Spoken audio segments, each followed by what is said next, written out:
Chapter 2. The Hidden Hand and the Limits of the Capitalist State. The problem of the relationship between money and the state was the central preoccupation of Adam Smith, and following him, of classical political economy. Indeed, Smith was the first to propose the problem in its modern form, because he was the first to develop a systematic model of the economy as a sphere independent of and prior to the state. Before considering Smith's account, we need briefly to indicate the context in which he developed his ideas. State and economy in the 18th century. Although the Civil War had finally destroyed the feudal character of landed property, and the Revolution of 1688 had achieved the separation of the state from the person of the sovereign, the 18th century state still essentially represented the institutionalized power of the landed classes, albeit a class with an increasingly capitalistic orientation. Property was the unequal basis of political power, and the boundaries between the state and civil society, between public and private power, were by no means well defined. The political apparatus was based on administration through institutionalized corruption and public sanctioning of private powers. The limited franchise and the extent of government patronage largely insulated the government from parliamentary or popular pressure, leading to the development of a self-perpetuating political elite drawn predominantly from the landed classes, but with ties to the big metropolitan merchants and financiers, and headed by the crown. Central government had little relevance to the mass of the population, whose only contact with it would normally be with customs and excise, which had regulative duties in addition to the collection of revenue. Local administration was in the hands of persons of rank and property, whose day-to-day authority derived as much from their position in civil society as from their public office, whether in the corrupt government of the municipal corporations, or through the parishes and vestries, or, above all, as the local justices, on whom the bulk of local administration fell.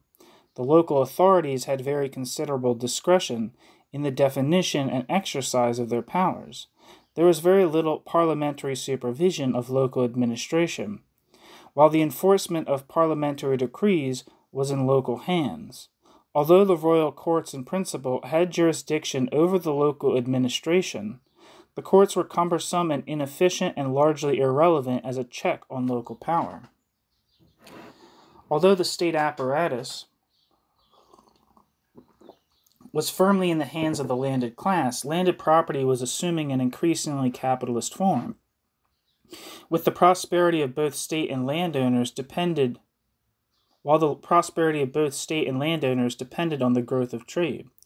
The interest of the landed class and the state in the development of commerce gave the great merchants and financiers access to state power, above all in the formulation and implementation of the economic policies of the state. However, the interest of the capitalist was not identical with that of the state and the landed class. The capitalists were interested only in their own profit, whereas the state and the landed class claimed an interest in the growth of the wealth of the nation and in the preservation of the order and civil peace on which the security of property depended. The body of doctrines and of policies that emerged from the interplay of these conflicting considerations to provide the ideology of the state in this transitional period has come to be known as, quote, mercantilism. The theory and practice of mercantilism.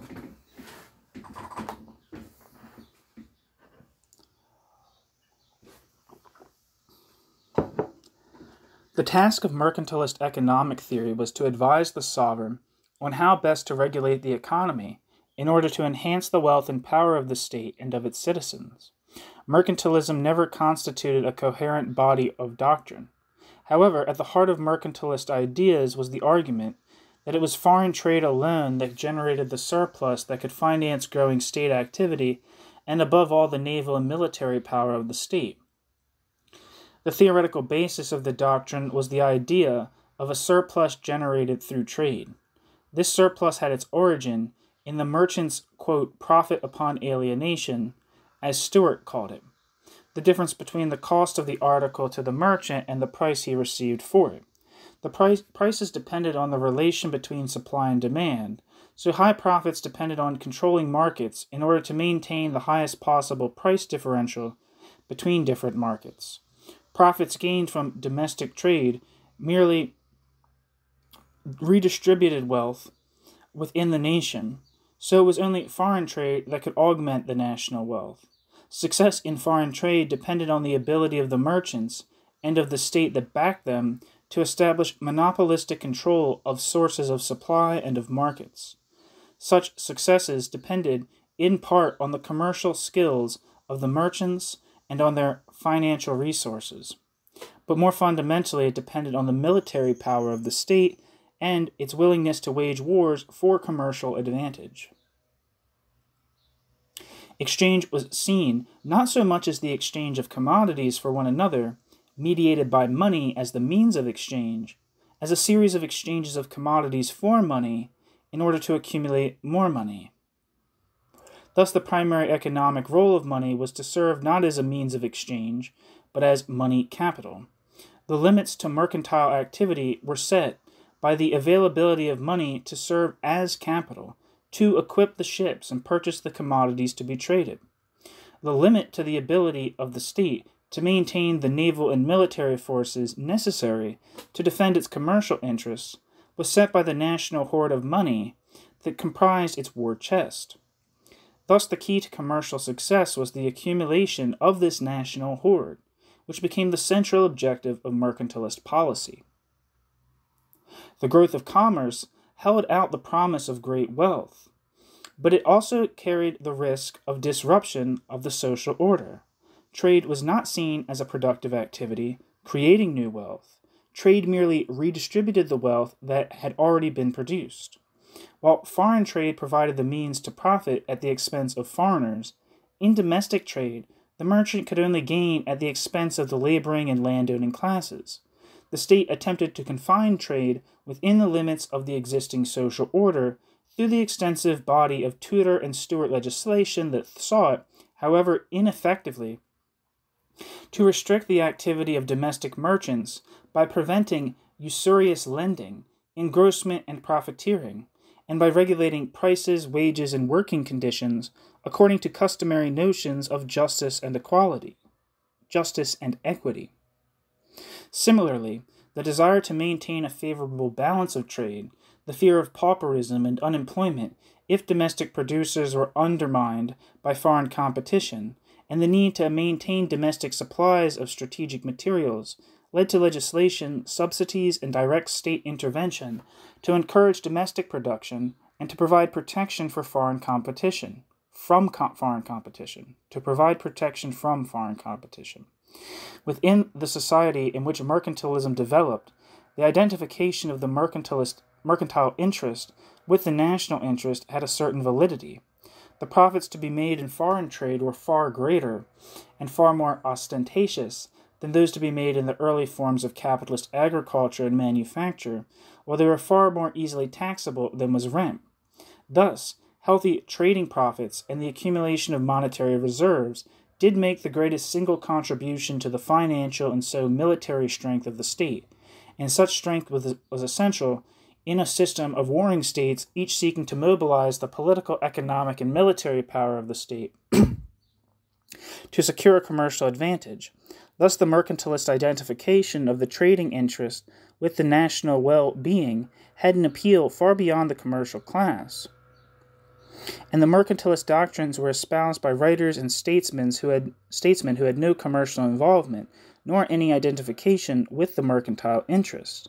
The system of mercantilism provided the framework for the growth of capitalist enterprise between the 16th and the 18th centuries, and laid the foundation for the explosive growth of capitalism in the Industrial Revolution.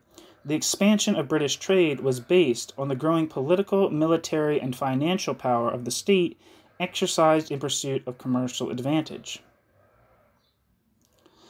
The colonial system secured sources of supply to feed the world market and established a system of multilateral trade lubricated by the use of gold and silver as the means of international payment. The growth of trade stimulated the commercialization of agriculture, the expansion of domestic manufacture, the improvement of domestic and international communications, and the growth of population that laid the foundations for the Industrial Revolution. The development of banking and the stabilization of the monetary system provided the institutions of money and credit that financed the growth of trade and the activity of the state. The development of a regular system of taxation, primarily in the form of customs and excise, and the rationalization of the state finances provided the state with the resources to pursue an aggressive commercial and colonial policy that, if successful, further increased commercial prosperity. Although trade was regularly disrupted by war, by financial crises, and by harvest failure, the growing power and prosperity of the merchants, the landowners, and the state, if not of the mass of the population, appeared to vindicate the mercantilist system. By the middle of the 18th century, mercantilism came up against its limits. Capital was increasingly penetrating into the sphere of production, employing wage laborers, or more generally, domestic producers working within the putting out system to produce for the world market. While the companies trading in colonial produce still depended on the use of the state's military and political power to secure their markets, those trading in domestic produce were increasingly competing on the basis of price and quality. While the companies trading in colonial produce still depended on the use of the state's military and political power to secure their markets, those trading in domestic produce were increasingly competing on the basis of price and quality. For the latter, the restrictions of mercantilism were at best irrelevant and at worst a barrier to the development of capitalist production and the expansion of the market. In the first half of the 18th century, these interests were largely reconciled. The growth of British trade was primarily at the expense of other trading nations, particularly the French and the Dutch, involving, in equal proportions, the export of domestic products and the re-export of colonial products from the East and West Indies and North America. However, growth of foreign trade slowed sharply after 1750 as Britain came up against the barrier to stiffer European competition. Growth of foreign trade slowed sharply after 1750 as Britain came up against the barrier of stiffer European competition. Although exports continued to grow until supplies were cut off by the American War, the volume of exports of British produce stagnated. On the other hand, the cost of commercial wars and the maintenance of the colonial system increased astronomically. Between 1750 and the end of the American War in 1783, central government expenditure, over 90% of which in the latter year was military expenditure, and debt interest increased from 6 to 16% of the gross national product. The slow growth of trade meant that revenues derived largely from customs and excise had not increased commensurately with expenditure. The result was that the state found it increasingly difficult to finance its expenditure. Although the burden of taxation increased by 70% between 1750 and 1783, the national debt trebled over the same period to the great profit of the emerging class of financiers. The political counterpart of the state's financial difficulty was the growing popular resistance to taxation, to financial skullduggery, and to political corruption. As the century wore on, the mercantilist system was increasingly discredited, as it became transparently clear that the mercantilist system benefited only a small group of merchants and stock jobbers at great public expense. This was the context in which political economy emerged. The challenge to mercantilism.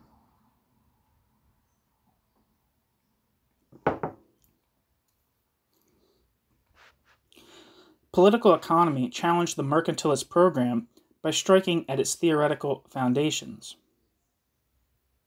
At the heart of the challenge was the development of a completely different conception of money and exchange. By contrast with the mercantilist conception of trade as the exchange of commodities for money, in which one party gains at the expense of the other, the critics saw trade as the exchange of commodities for one another, to the mutual benefit of both parties. The aim of trade was not the accumulation of money, but the acquisition of commodities in which alone wealth consisted. This apparently small change of perspective implied a quite different conception of money. For the mercantilist, the national stock of money corresponded to the accumulated profits of trade, and so constituted the national product. Policies that regulated foreign trade in order to increase the supply of money would augment the national capital and provide the basis for the further expansion of trade. For the critics, by contrast, the national capital was not identified with a sum of money, but with the commodities that money could purchase. This changed view of money led to the fundamental distinction, absent from mercantilism, between money, seen as the means of circulation, and capital. The growth of capital corresponded to the growth of trade, and the stock of money to the needs of trade for money to serve as means of circulation. It was therefore the level of trade that determined the stock of money, not, as mercantilists believed, the stock of money that determined the level of trade. This implied that restrictions on trade could only harm the national interest, which was best served by the unrestricted growth of trade. The germs of these ideas can be traced back to the late 17th century, but they were first systematically developed in the middle of the 18th century. The new theory of money in relation to foreign trade was developed by David Hume, who saw in foreign trade the possibility of mutual advantage and argued that money, far from being the substance of wealth, is a mere conventional unit of account, devised to, quote, facilitate the exchange of one commodity for another, end quote.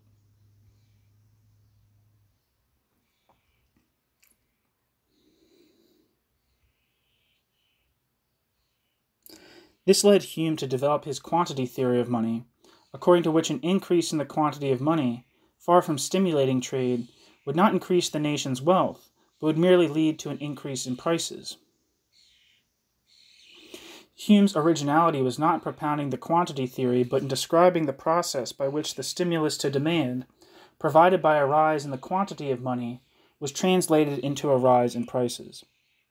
According to mercantilism, an increase in the supply of money, secured through a favorable balance of trade, would stimulate the domestic economy as plentiful money reduced interest rates and boosted investment. Hume's development of the quantity theory of money depended on the new view of money as a means of exchange and the corresponding distinction between money and capital. Hume rejected the mercantilist belief that an increase in the stock of money would stimulate trade by reducing the rate of interest, since the rate of interest had nothing to do with the supply of money, but was rather determined by the rate of profit on capital. An increase in the supply of money would therefore simply lead to an increase in demand without stimulating any increase in supply.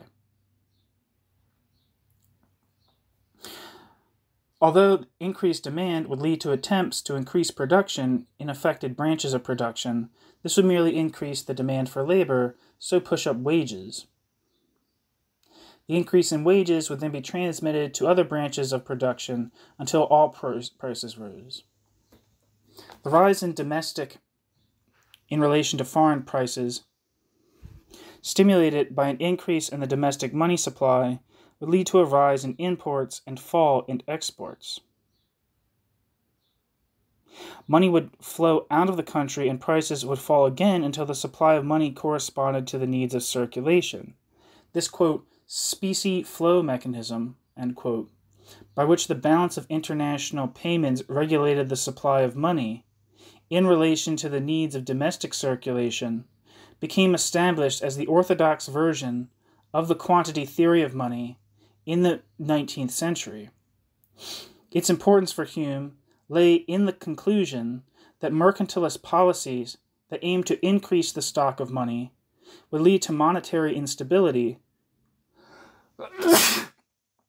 without contributing anything to national prosperity. The criticism of the mercantilist theory of money, developed by Hume, undermined the mercantilist conception of exchange and ultimately of the dependence of the economy on political regulation. If exchange was a transaction that benefited both parties, and profit derived not from unequal exchange, but from productive investment, as Hume suggested, the conflict inherent in exchange was dissolved, and the political regulation of exchange was unnecessary. The idea of society as a political community that underlay mercantilism could be replaced by the idea of the economy as a sphere that contained the potential for harmony and prosperity within itself. The conditions for such harmony to be sustained were that exchange should be free and equal, the equality of exchange being regulated by money as the means of exchange. It fell to Adam Smith to develop these implications of Hume's concept of money and exchange. The division of labor and the rationality of exchange.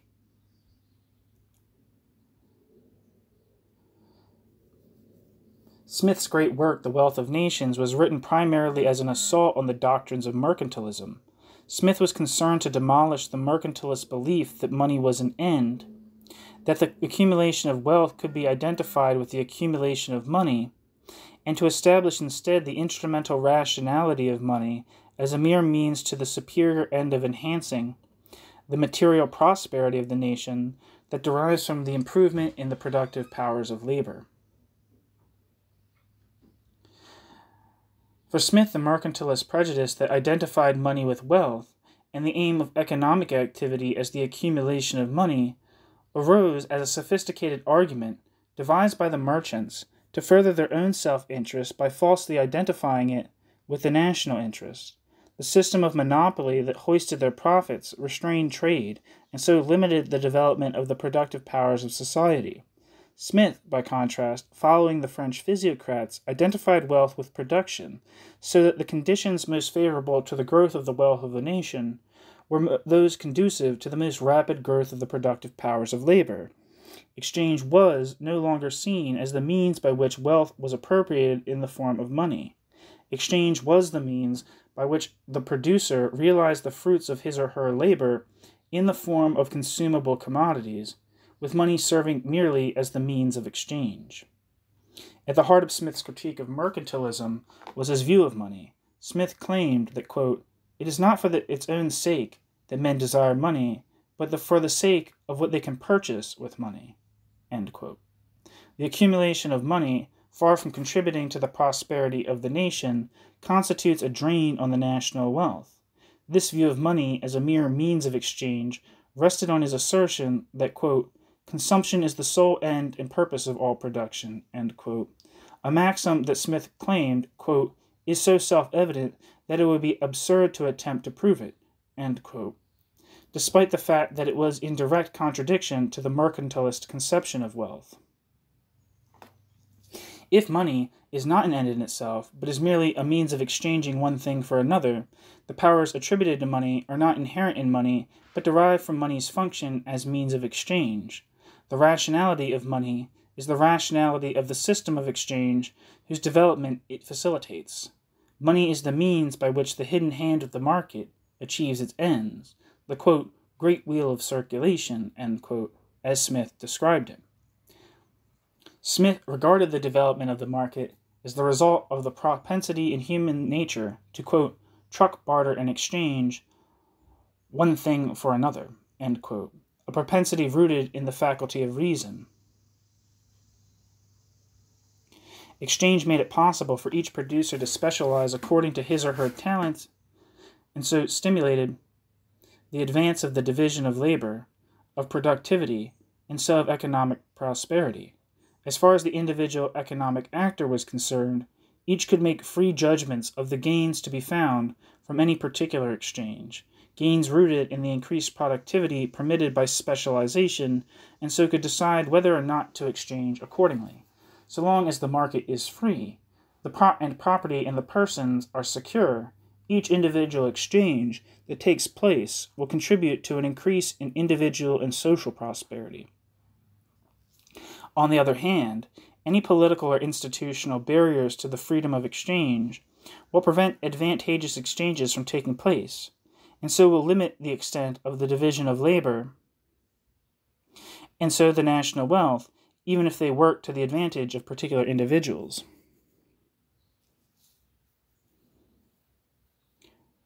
The general conclusion is that free competition allows the individual to be the best judge of his or her own economic interest and provides the opportunity for each to act accordingly.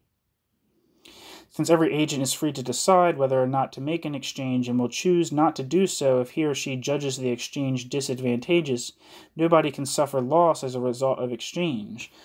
Since both parties gain from every exchange, the system of exchange must work to the benefit of all. This simple model appears very convincing, and indeed has convinced generations of economists who have followed Smith in making it their starting point. However, Smith's model is developed within a very specific and quite unrealistic context. The model is not of a capitalist society. The model is a model of a society of independent petty producers, each free to enter any branch of production, entering the market with the products of his or her own labor, and bartering them for the products of others.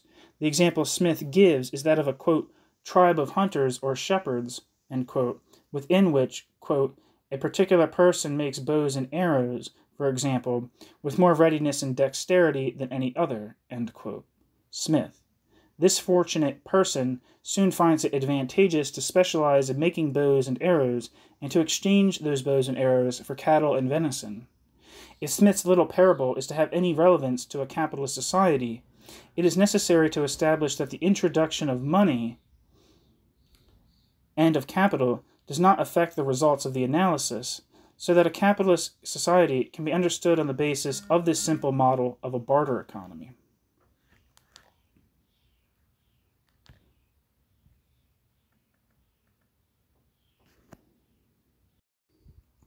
Money and exchange.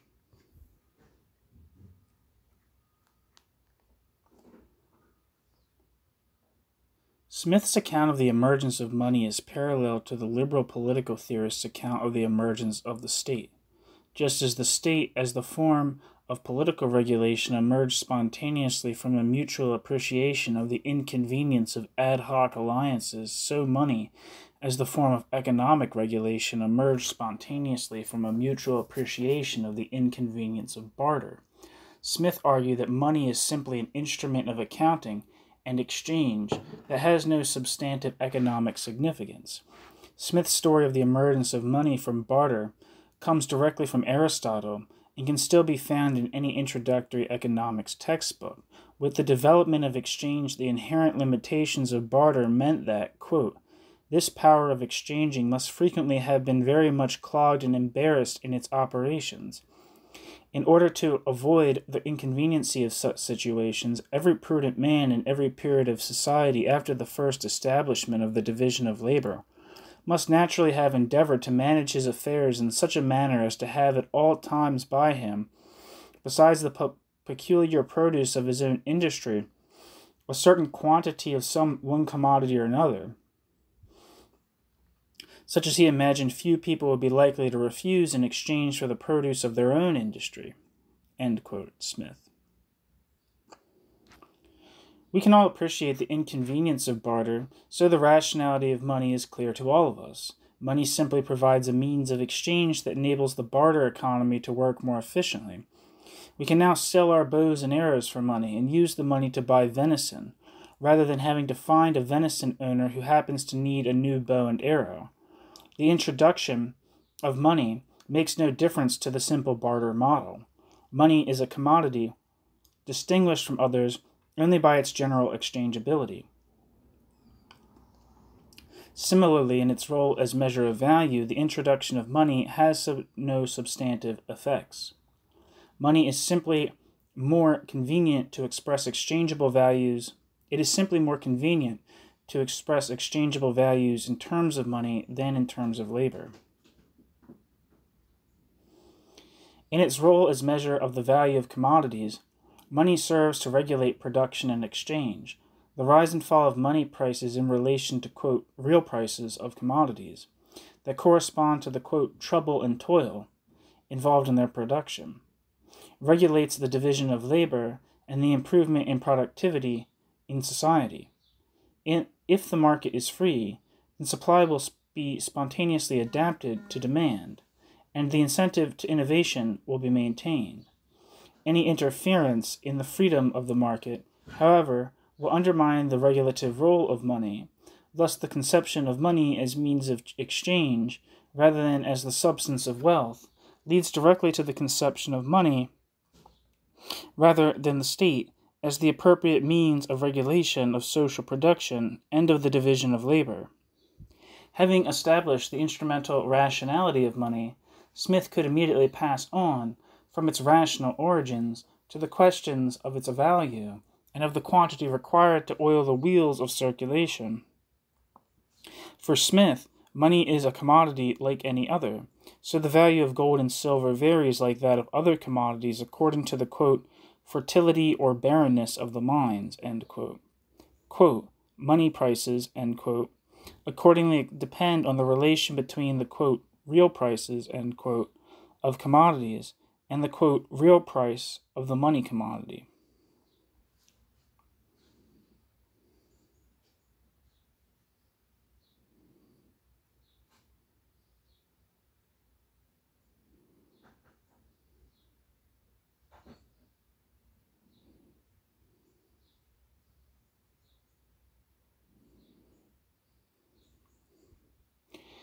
In his discussion of the regulation of the quantity of money, Smith followed Hume in relating the quantity of money solely and directly to the needs of exchange. However, Smith made no mention of the mechanism proposed by Hume, whereby the quantity of money adapts to the needs of trade through changes in the level of domestic prices. Instead, Smith argued along mercantilist lines that if the supply of money exceeds the needs of the commerce of the nation, the balance, which cannot be employed at home, will be, quote, too valuable to be allowed to lay idle. It will therefore be spent abroad in order to seek that profitable employment which it cannot find at home, end quote. Smith. Hence, for Smith, the quantity of money will adjust spontaneously to the needs of circulation without any of the disruption caused by inflation and deflation that marked Hume's specie flow mechanism. The difference between Smith and Hume becomes particularly important when it comes to the consideration of bank money, which was already well established in their native Scotland. The rise of bank money broke the simple link between changes in the money supply and the state of the balance of payments. The banks could increase the money supply simply by issuing more notes, usually by discounting bills of exchange. Within Hume's theory, if the banks expanded the note issue, the increase in the money supply would generate inflation and precipitate a drain of gold through the balance of payments, eventually forcing a contraction of the note issue as the cash reserves of the banking system were reduced. Adam Smith, by contrast, advocated what became known as the, quote, real bills doctrine, end quote.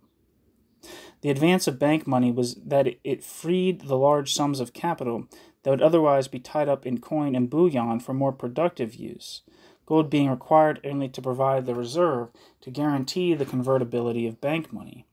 For Smith, there was no danger of an inflationary increase in the money supply, so long as bankers merely provided enough money to meet the needs of trade, and this would be assured if bankers simply followed sound banking principles, lending only on good trade bills.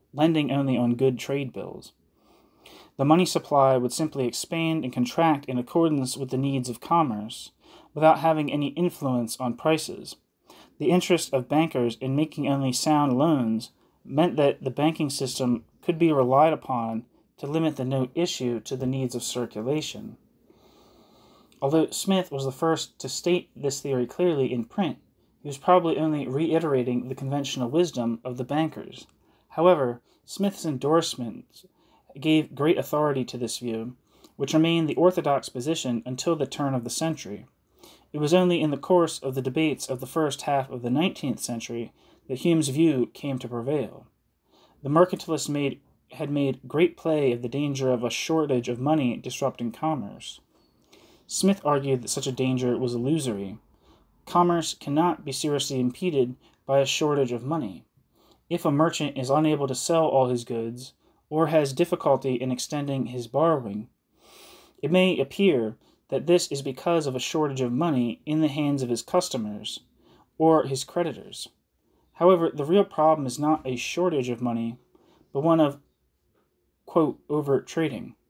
often stimulated, quote, when the profits of trade happen to be greater than ordinary, end quote. If such overtrading is general, and gold flows out of the country, there may be some inconvenience, but there is no shortage of expedients for replacing gold and silver as means of circulation. A reversion to barter would be a most inconvenient replacement, but credit and paper money can fill the gap.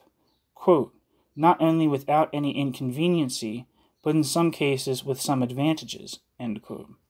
The mercantilists, quote, were sophistical in supposing that either to preserve or to augment the quantity of those metals required more the attention of government than to preserve or augment the quantity of any other useful commodities, which the freedom of trade, without any such attention, never fails to supply in the proper quantity. End quote. Smith recognized the capitalist desire to accumulate wealth and the inequality of wealth and power that is associated with such accumulation. However, what the capitalist desires to accumulate is not money, but capital, money merely being a form in which capital transitorily appears.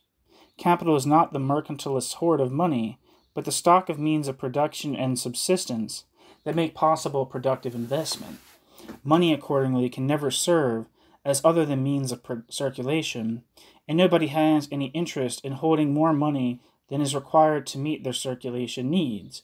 However well developed is the system of money and credit, it remains a mere convenience to facilitate circulation with no substantive implications. The hidden hand and the accumulation of capital.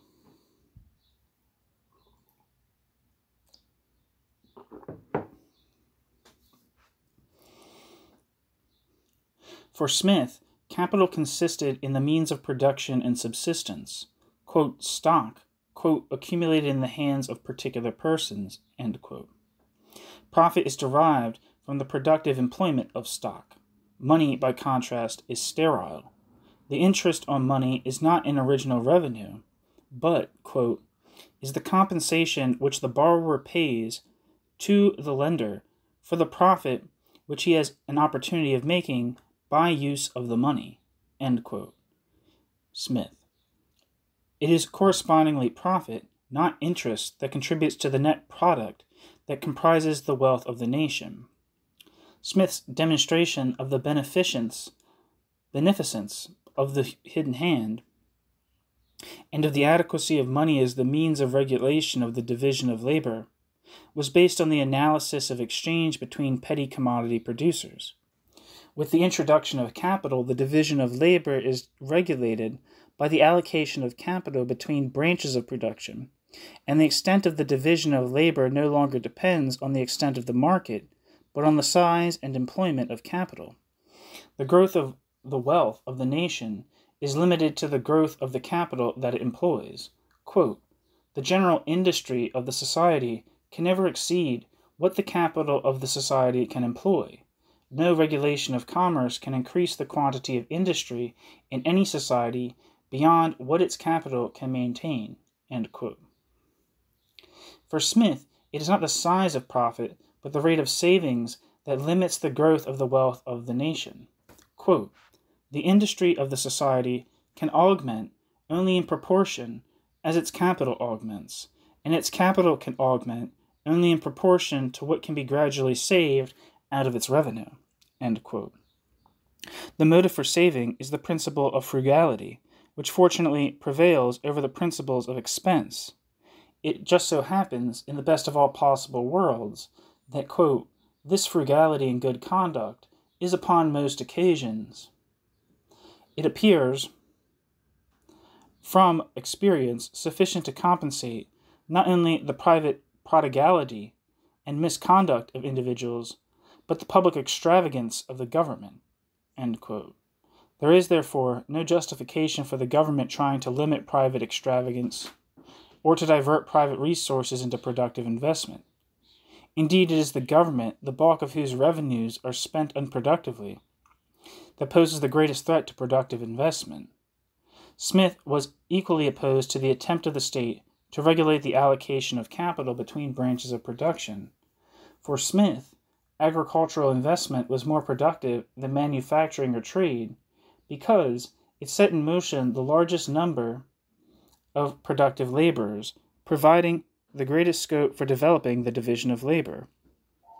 In general, Smith believed that capital would be appropriately allocated if freed from state direction, although to sustain the argument, Smith was reduced to an appeal to human nature. Quote, "That order of things which necessity imposes in general is in every particular country promoted by the natural inclinations of man. Upon equal or nearly equal profits, most men will choose to employ their capital rather in the improvement and cultivation of land than either in manufactures or foreign trade," end quote. Because there, the man, quote, "has it more under his view and command," end quote. Moreover, quote, "the beauty of the countryside besides the pleasures of a country life, the tranquility of mind with which it promises, the independency which it really affords, have charms that more or less attract everybody," end quote. Thus, quote, "the study of his own advantage naturally, or rather necessarily, leads him to prefer that employment which is most advantageous to the society," end quote. Smith's reconciliation of the social and private rate of return to capital may be no more convincing than that of modern economists, but at least it is more picturesque. Although Smith's analysis was hardly satisfactory, he reached his desired conclusion. Quote, "As every individual, therefore, endeavors as much as he can both to employ his capital in the support of domestic industry, and so to direct that industry that its produce may be of the greatest value, every individual necessarily labors to render the annual revenue of the society as great as he can. He generally, indeed, neither intends to promote the public interest nor knows how much he is promoting it, but by preferring the support of domestic to that of foreign industry, he intends only his own security, and by directing that industry in such a manner as its produce may be of the greatest value, he intends only his own gain, and he is in this, as in many other cases, led by an invisible hand to promote an end which was no part of his intention. Nor is it always the worse for the society that it was no part of it. By pursuing his own interest, he frequently promotes that of the society more effectively than when he really intends to promote it. I have never known much good done by those who affected to trade for the public good. What is the species of domestic industry which his capital can employ, and of which the produce is likely to be of the greatest value? Every individual, it is evident, can, in his local situation, judge much better than any statesman or lawgiver can do for him." End quote. Smith. Capital, labor, and the equality of exchange. The introduction of capital not only brings into question the regulation of the division of labor by the hidden hand, but also the regulation of the relation between capital and labor. Smith conceptualized the relationship between laborers, capitalists, and landowners according to the simple model of exchange based on the division of labor, although now between the specialized factors of production rather than between different branches of production. Land, labor, and stock are the requisite means of production that are brought together through the exchange between capitalists, laborers, and landowners, whose rewards take the form of the three revenues: profits, wages, and rent. Although Smith had a conception of land, labor, and capital as complementary factors of production, with the product, quote, shared amongst the owners of those factors, he could hardly avoid recognizing the conflicts of interest between these classes, and in particular between workers and their masters.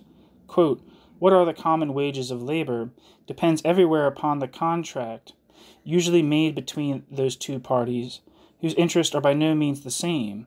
The workmen desire to get as much, the master to give as little as possible. It is not difficult to foresee which of the two parties must, upon all ordinary occasions, have the advantage in the dispute, and force the other into a compliance with their terms." End quote. Although Smith explained the predominance of the masters by the fact that they are better able to combine, being fewer in number, He also recognized the power they derive from their wealth. Quote, a landlord, a farmer, a master manufacturer, a merchant, though they did not employ a single workman, could generally live a year or two upon the stocks which they have already acquired. Many workmen could not subsist a week. End quote.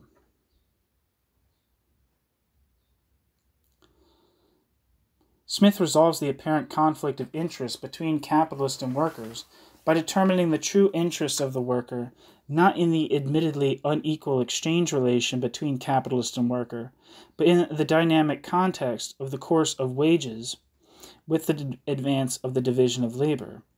High wages depend on the most rapid possible growth in the demand for labor. That corresponds to the most rapid possible growth of the market and of the division of labor. Thus, the workers' interests are best served by the, quote, perfect liberty of the market.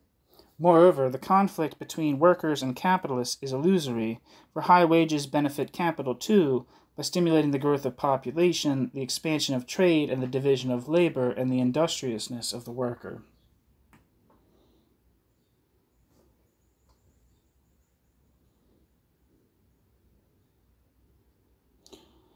Despite the unequal power of the master and workman, Smith insisted that the state should no more intervene in the labor market than anywhere else. The regulation of labor limits the mobility of labor, and so the ability of the laborer to seek out more favorable opportunities. Thus, Smith criticized the poor laws primarily because of the restrictions on the mobility of labor created by the settlement laws that kept down agricultural wages and forced up wages in the towns. Smith criticized apprenticeship regulations on similar grounds. Moreover, Smith opposed attempts to regulate wages not so much because such regulation could not benefit the working class, but because, quote, whenever the legislature attempts to regulate the difference between masters and their workmen, the legislature's counselors are always the masters, end quote. Thus Smith noted that, quote, when the regulation is in favor of the workmen, it is always just and equitable, end quote, giving the Truck Acts as an example. And he stressed the role of the state in preventing combinations of employers from trying to force down wages. Market and the state.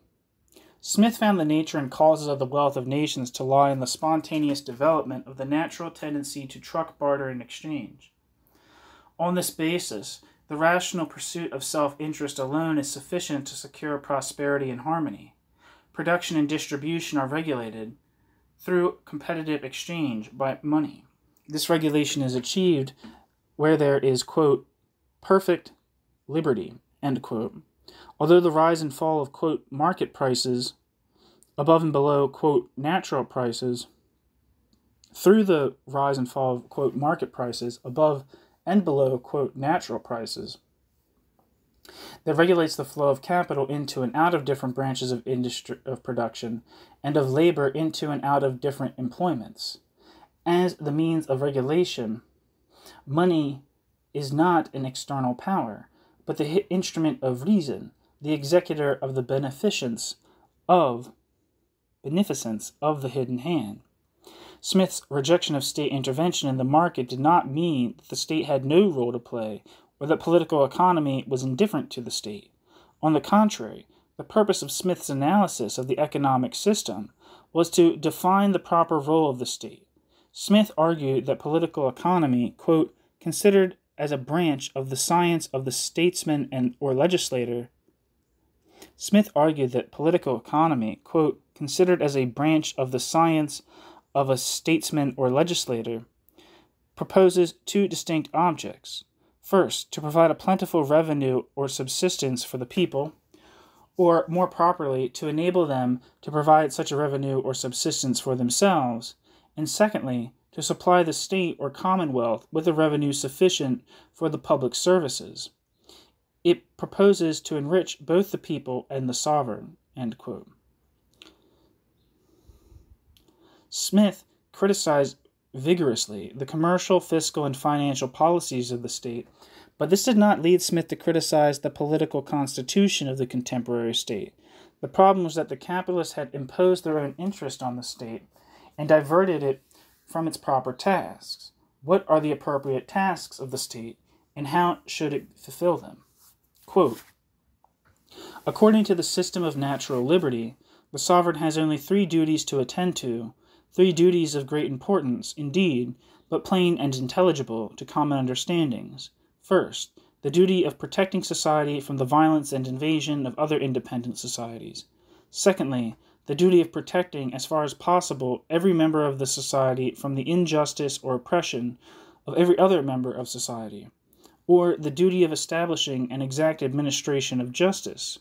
And thirdly, the duty of erecting and maintaining certain public works and certain public institutions which can never be the interest of any individual or small number of individuals to erect and maintain. End quote. Quote, Smith. Quote, the first duty of the sovereign, that of protecting the society from the violence and invasion of other independent societies, can be performed only by means of a, quote, military force. No, Jesus Christ. Quote, the first duty of the sovereign, that of protecting the society from the violence and invasion of other independent societies, can be performed only by means of a military force. End quote. Quote, it is only by means of a standing army that the civilization of any country can be perpetuated or even preserved for any considerable time. End quote. The needs of national defense also justify the navigation laws, although these impede the freedom of trade. The standing army serves to defend the society not only from external aggressors, but from the enemy within. Such a standing army is, quote, dangerous to liberty, wherever the interest of the general and that of the political officers, such a standing army is, quote, dangerous to liberty, wherever the interest of the general and that of the principal officers are not necessarily connected with the support of the constitution of the state, but where the sovereign is himself the general, and the principal nobility and gentry of the country, the chief officers of the army, where the military force of the country is placed under the command of those who have the greatest interest in the support of the civil authority, because they have themselves the greatest share of that authority, a standing army can never be dangerous to liberty. On the contrary, it may in some cases be favorable to liberty. Where the security of the magistrate, though supported by the principal people of the country, is endangered by every popular discontent, where a small tumult is capable of bringing about in a few hours a great revolution, the whole authority of government must be employed to suppress and punish every murmur and complaint against it. To a sovereign, on the contrary, who feels himself supported, not only by the natural aristocracy of the country, but by a well-regulated standing army, the rudest and the most groundless and the most licentious remonstrances can give little disturbance. He can safely pardon or neglect them. That degree of liberty which approaches to licentiousness can be tolerated only in countries where the sovereign is secured by a well-regulated standing army. End quote. The second duty of the sovereign is that of the administration of justice. Justice, no less than a standing army, is directed primarily against the threat to property presented by the poor. The ignorance of the poor prevents them from appreciating the benefits that eventually accrue to them from the security of property and the freedom of exchange. They rather tend to see only the inequality of wealth and power, and to covet the property of others. Where there is little property and little inequality, there is little need for the system of justice, for a system of justice. The need arises with the emergence of property. Quote, the acquisition of valuable and extensive property necessarily requires the establishment of civil government. Civil government, so far as it is instituted for the security of property, is in reality instituted for the defense of the rich against the poor, of those who have some property against those who have none at all. End quote. Smith.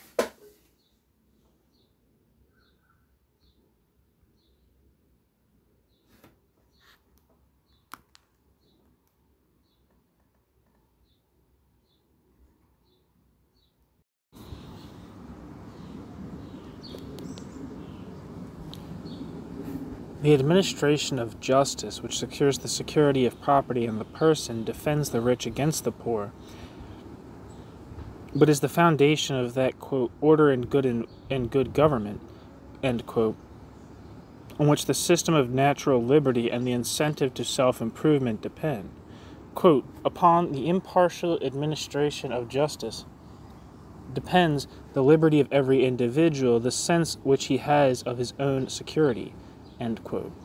Quote, justice is the main pillar that upholds the edifice. If justice is removed, the immense fabric of human society must in a moment crumble into atoms, end quote. Smith. However, Smith was not prepared to rest the stability of this pillar on so feeble a foundation as the consent implicit in the mythical social contract, nor even on the power and majesty of the judiciary alone. When it comes to the defense of property, it is essential that relations of authority in subordination are sustained.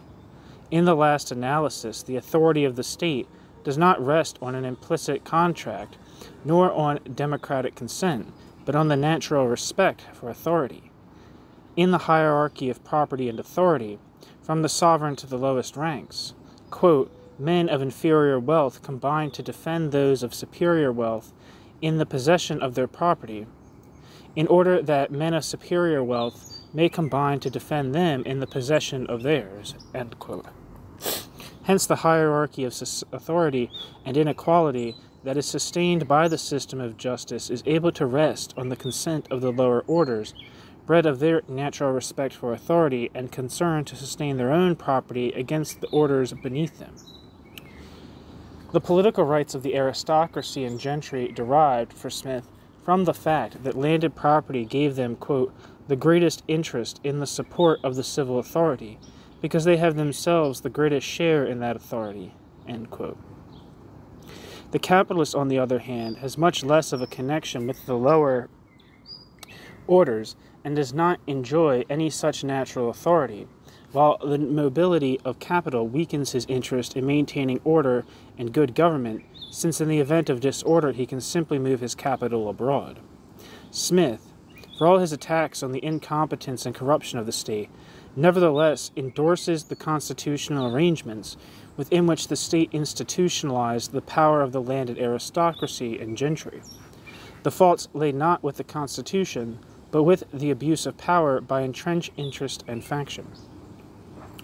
The third duty of the sovereign is that of erecting and maintaining public institutions and public works which are advantageous to society, but which could never provide sufficient profit to be undertaken privately. These are, quote, chiefly those for facilitating the commerce of the society and those for promoting the instruction of the people, end quote. The former may include, quote, roads, bridges, navigable canals, harbors, etc., end quote, and the protection of trade. The duty to provide such public works might appear to give considerable discretion to the state in identifying public works and institutions advantageous to society. However, for Smith, the presumption was always that such works and institutions should be provided privately.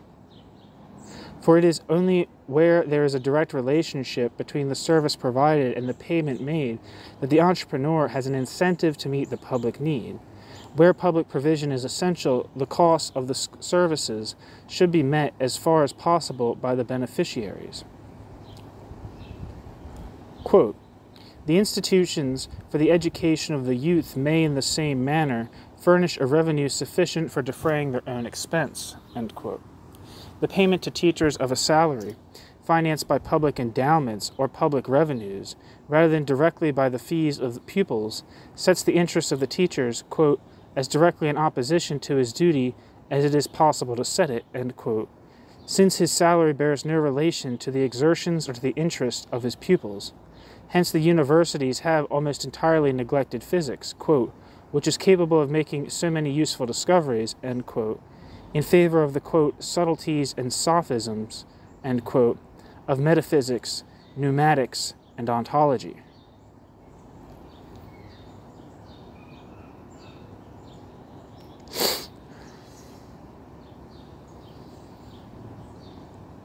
However, other considerations than the interest of the pupils or the practical usefulness of knowledge come into play when we consider the public provision for education, where the state of society does not quote, naturally form in individuals the, quote, abilities and virtues which that state requires. Some attention of government is necessary in order to prevent the almost entire corruption and degeneracy of the great body of the people. End quote. This is the fate that would befall the mass of the population in civilized society, quote, unless government takes some pains to prevent it. End quote. For this reason, the provision of publicly subsidized education for the common people is important for the defense of the Constitution.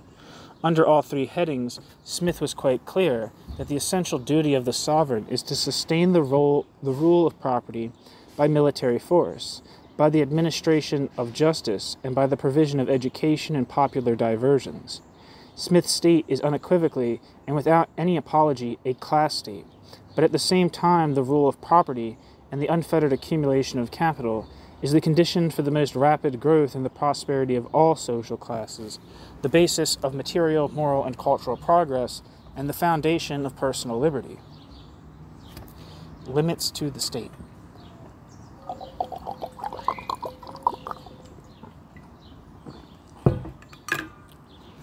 Although the market may not always function perfectly to achieve harmony, order, and prosperity, the presumption must always be that the hidden hand is the best means of social regulation available. The presumption in favor of the market rests not only on Smith's analysis of the market, but also on his analysis of the state. The state suffers from two defects, self-interest and ignorance. Although the state is the embodiment of the Constitution, the state does not stand above society, but emerges from society as a particular institution endowed with particular powers and privileges. These powers and privileges are wielded by particular human beings, the sovereign, nobility, and gentry, who are no less motivated by self-interest than are lesser mortals. However, the power of the state enables them to impose their own judgments and their own self-interest on the judgment of private individuals. The application of the cynical principles of political economy to the state implies that the state can only be entrusted with those tasks in the proper performance of which its own interest and that of the ruling class coincides with the general interest. With respect to the legitimate functions of the state, to defend the realm, to protect property, and to maintain a respect for authority, their interests fortunately do correspond to the general interest. However, in the administration of justice and in more particular matters, these interests do not necessarily coincide.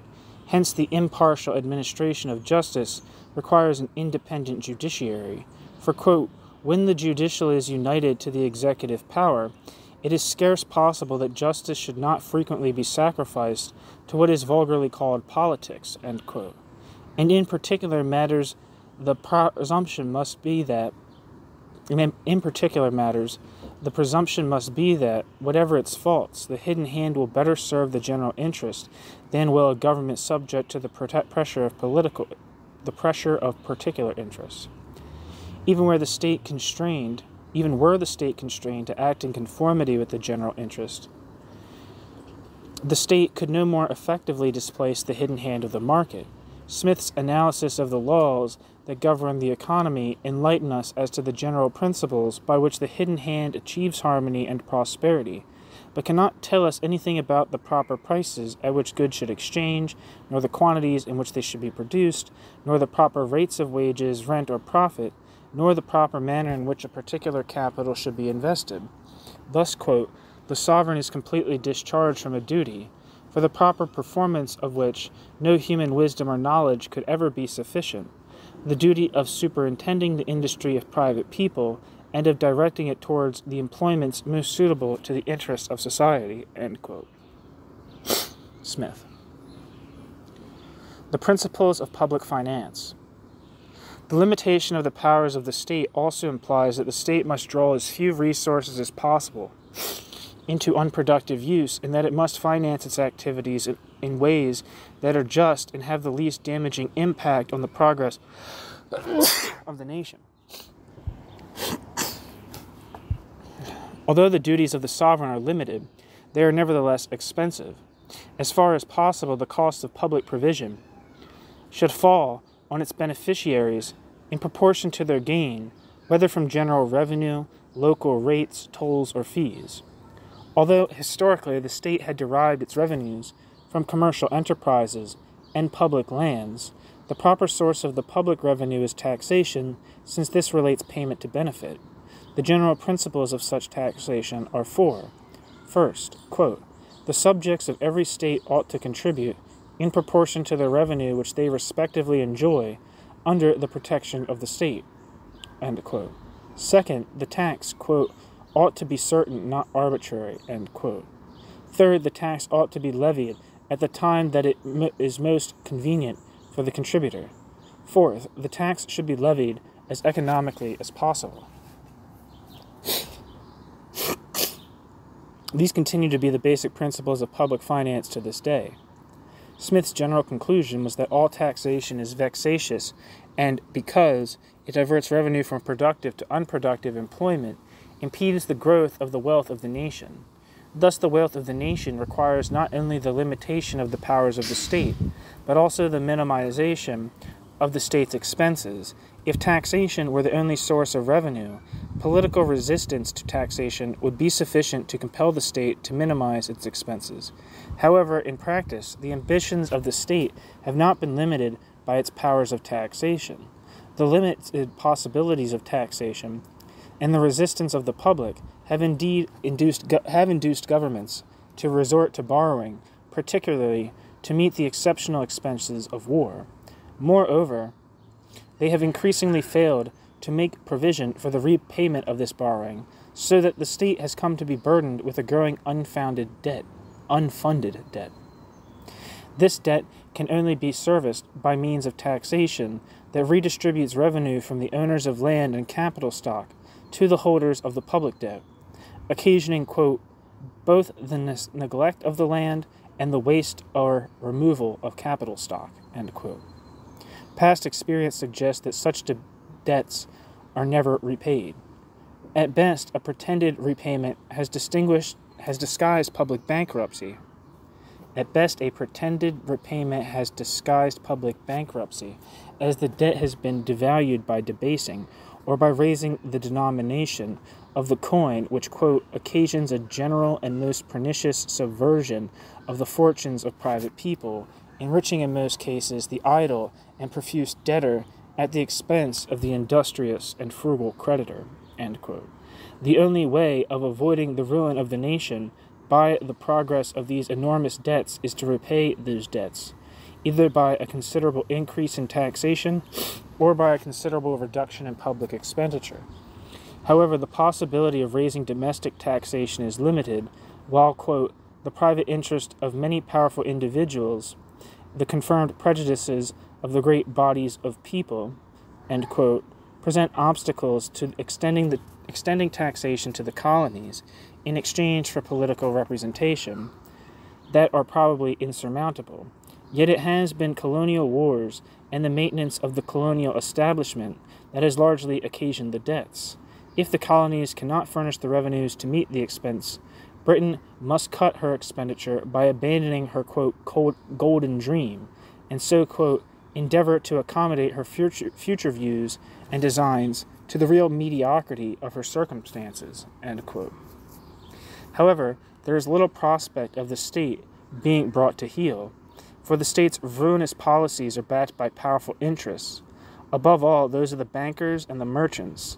It is the growth of the public debt that will, quote, in the long run, probably ruin all the great nations of Europe, end quote.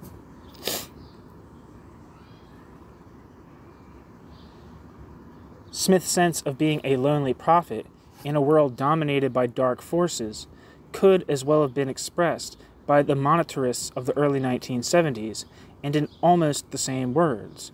Quote, to expect, indeed, that the freedom of trade should ever be entirely restored in Great Britain is as absurd as to expect that an Oceania or Utopia should ever be established in it. Not only the prejudices of the public, but what is much more inconquerable, the private interests of many individuals, irresistibly opposes the freedom of trade. Master manufacturers, read trade unions, set themselves against any law that is likely to increase the number of their rivals in the home market, and inflame their workmen to attack with violence and outrage the proposers of any such regulation. They have become formidable to the government and upon many occasions intimidate the legislature." End quote.